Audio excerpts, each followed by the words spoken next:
নমস্কার বন্ধুরা, বর্ষার রান্নাঘরে আজও একটি নতুন রেসিপি নিয়ে তোমাদের সামনে হাজির হয়ে গিয়েছি। রেসিপিটি হলো পমফ্রেট ফ্রাই। কম বেশি সকলেরই খুব পছন্দ, আর অনুষ্ঠান বাড়িতে প্রায় স্টার্টারেই এরকম পমফ্রেট ফ্রাই দেয় গরম গরম, তো খেতে খুবই সুস্বাদু লাগে। চলো পমফ্রেট ফ্রাই কী করে তৈরি করছি তোমাদের সাথে একটু শেয়ার করে নিই।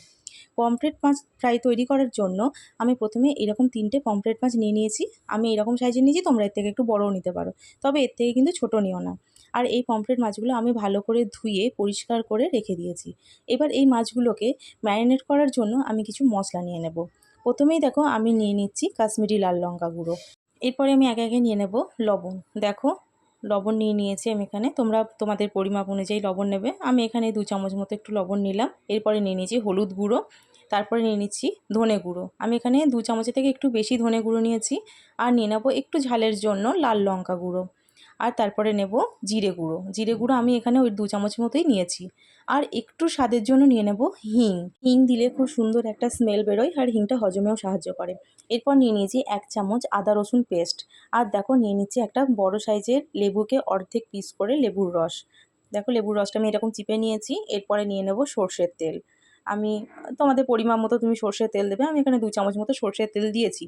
এবার সমস্ত উপকরণ আমি ভালোভাবে হাতের সাহায্যে মেখে নেব। এইভাবে তোমরা ভালোভাবে মশলাটিকে মেখে নেবে, সমস্ত উপকরণ একসাথে ভালো করে মিশিয়ে নেবে। সমস্ত মশলা মেশানো হয়ে গেছে। এরপর আমি যে মাছগুলো রেখে দিয়েছিলাম ধুয়ে, সেগুলো দেখো মাঝখান থেকে আমি এইভাবে একটু চিড়ে নিয়েছি, যাতে মশলাগুলো মাছের ভেতরে ভালোভাবে ঢুকে যায়। এবার আমি একটা একটা করে মাছ নিয়ে এইভাবে মাছের গায়ে সমস্ত মশলা ভালোভাবে মাখিয়ে নেব। খুব সুন্দর করে মাখাবে। আর দেখো মাছের ভেতরেও আমি মশলাগুলোকে ঠিক একইভাবে একটু একটু করে ভরে দেব। আর ভালোভাবে মশলা মাখিয়ে রেখে দেবে, কিছুক্ষণের জন্য ম্যারিনেট করে রেখে দেবে।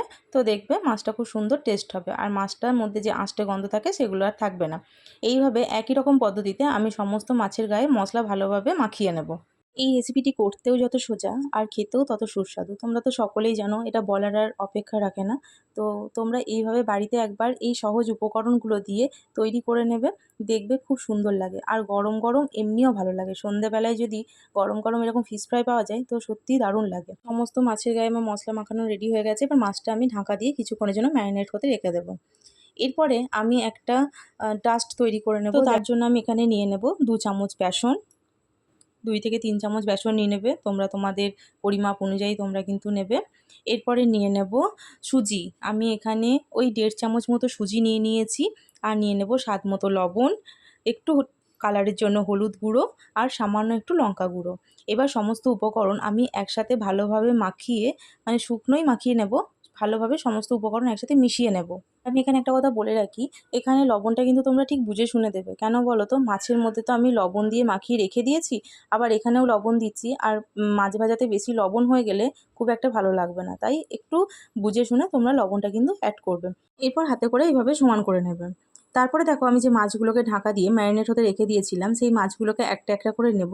আর এইখানে দিয়ে সমানভাবে 2 পিঠ কোট করে নেব। আর মাছের মধ্যে কিন্তু এই মশলাগুলো লাগানোই থাকবে, মশলাগুলো কিন্তু ফেলে দিও না। মাছের মধ্যে যত মশলা দিয়ে রাখবে ততই কিন্তু ভালো লাগবে। দেখো আমি কীরকম করে দিচ্ছি, তোমরাও ঠিক এইভাবে হাতে করে চেপে চেপে 2 দিকটা ভালো করে কোট করে দেবে। একই রকমভাবে সমস্ত মাছগুলোকে এইভাবে বেসন আর সুজি দিয়ে ভালোভাবে কোট করে নেওয়ার পর আমি এবার ভেজে নেব।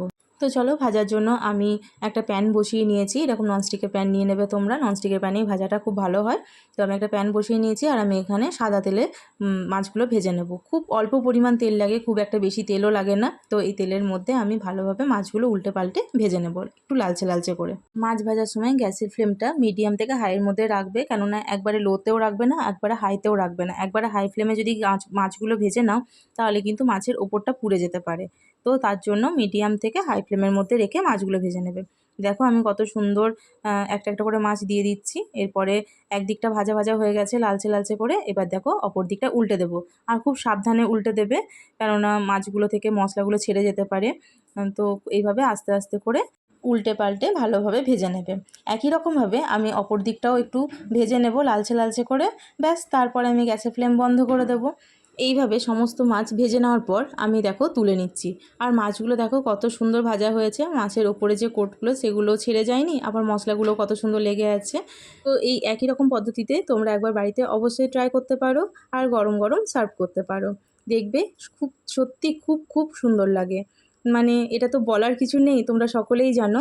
আর বাড়িতে তৈরি জিনিস এত সুন্দর অপূর্ব লাগে, তোমরা করে দেখতেই পারো।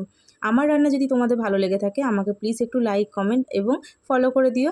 আর যদি ইউটিউব থেকে দেখে থাকো আমার চ্যানেলটিকে প্লিজ একটু সাবস্ক্রাইব করে দিও। থ্যাংক ইউ বন্ধুরা, আবার দেখা হবে পরের অন্য কোনো ভিডিওতে। টাটা।